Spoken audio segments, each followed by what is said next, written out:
الناس اللي بتشتكي ان الستال نقط ناقص وبيسالوني عن البديل، هقول لكم على البديل.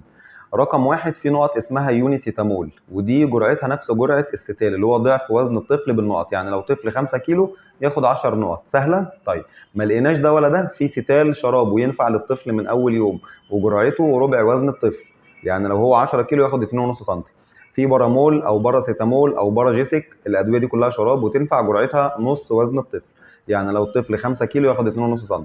خلاص، دي كلها بدايل الستال او ماده الباراسيتامول اللي موجوده في معظم الصيدليات. خلاص، اما لقيتش ده هتلاقي ده. اتمنى تنشروا المعلومه دي عشان في ناس كتير بتعاني، وفي ناس كتير فاكره ان ادويه الشراب ما تنفعش للطفل الرضيع اللي عنده شهرين ثلاثه او عنده شهر. لا، تنفع من اول يوم.